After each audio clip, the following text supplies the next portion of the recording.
have lots of reports about what we call unidentified aerial phenomenon. There are a lot more sightings than have been made public. We're talking about objects that have been seen by Navy or Air Force pilots or have been picked up by satellite imagery that frankly engage in actions that are difficult to explain, that movements that are hard to replicate, that we don't have the technology for. Former Intelligence Director John Ratcliffe speaks out on UFOs ahead of the release of an official government report revealing years of strange encounters between military pilots and unidentified aerial phenomena. Will it reveal secrets that shake our understanding of our place in the universe? We'll ask the man who ran the Pentagon program investigating UFOs after this report from Gio Benitez. What you're looking at is now part of a U.S. government examination, video taken by Navy personnel. The leaked video was posted online by filmmaker Jeremy Corbell. In a 60 Minutes report last week, former Navy pilot Ryan Graves said pilots see this all the time. Every day for at least a couple years. It's just the latest in a string of declassified videos now facing even more public scrutiny. This moment from 2015. Listen to the Navy pilot. My God. We're going against the wind. The wind's 120 knots to the west. And another, also from 2015, of a fast-moving object over water. But what exactly is captured on camera? Next month, U.S. intelligence agencies will deliver a report to Congress that may answer some of the questions, but the Pentagon has declined to discuss details so far. Former President Obama joking on the Late Late Show that these were among his first questions when he took office. There's footage and records of objects in the skies that we don't know exactly what they are. And we may never know, but we could also be closer than ever. For this week, Gio Benitez, ABC News, New York. Thanks to Gio for that. Let's bring in our experts. We're joined by Lou Elizondo, former director of the Advanced Aerospace Threat Identification Program at the Department of Defense, and our military analyst, Colonel Stephen Ganyard. And Mr. Lou Elizondo, let me begin with you. Your program studied the national security implications of unidentified aerial phenomenon. Based on what you know, do you believe these sightings are evidence of alien visitors? Well, George, there's certainly evidence of something. We know that whatever it is in our skies is real. The question is, what is it? And of course, that you can go down the rabbit hole, or we can look at it from an adversarial perspective. The bottom line is we simply don't know. What we know is that whatever these aircraft are displaying beyond next generation capabilities. And I think what's concerning from a national security perspective, they can outperform anything that we have in our inventory.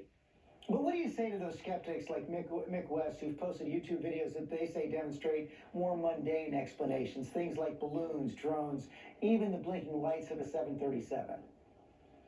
Yeah, I'd say remain skeptical, but I would also say that keep in mind that when we see a video being released online, a lot of times there's eyewitness testimony coming in from the pilots who, by the way, are trained observers, who are actually witnessing much more than the maybe 5 or 10 seconds you see on video. And then there's also radar data. So when you have something like that, obviously you're dealing with something that's not an effect of or an artifact of the camera. You're dealing with a real object. And let's not forget that there's other video footage as well that's taken at the same time from different angles. So I think we have to be very careful coming up with a prosaic explanation without having all the facts in front of us. Steve, what's your take on this? How should we be thinking about these sightings? Well, I think it's intriguing, frankly, George. I think the Navy videos have some things that we've never seen before, never been out in the public. Normally with UFOs, you'll see a picture, a grainy picture. You'll see a person that's, these people are easily spoofed. But in this case, we have data from 3 parts of the electromagnetic spectrum. You have 4 pilots with eyeballs on. You had 2 separate radars, one in the F-18 and one in the USS Princeton, and you had infrared data, so all roughly correlated. Does that mean that they were UFOs? No, it doesn't. Does it mean that there could be a scientific explanation? Sure it does, but I do think it raises some compelling questions that ought to be addressed in a scientific and deliberate way. You're a former Marine fighter pilot. I have to ask you, did you ever see anything you couldn't explain? Not that would be attributable to aliens here, but I do think that we need to think about this from a perspective of science and advancing science, George. There's some conspiratorial undertones to all this that I don't think are useful. I think that anybody that's worked in the U.S. government before knows that the U.S. government is completely incapable of complex conspiracies or keeping sensational secrets. So, Washington leaks like a sieve, and if there were alien remains somewhere, it would have leaked by now. So point being that Men in Black was not a documentary. That's a fair point, but Mr. Elizondo, let me ask you, is it fair to say that the government does know a lot more than has been released so far? And should we expect some surprises in the report?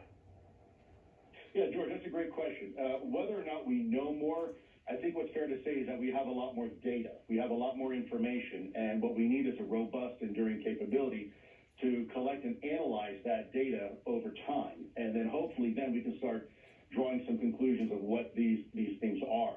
I agree with the Colonel.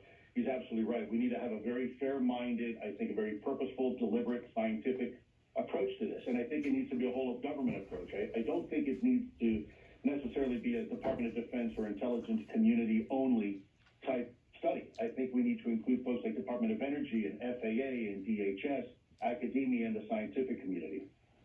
And finally, Steve, we only have a few seconds left, but what are the big national security implications if indeed we do have evidence that these are alien visitors? Is there anything we can do about it?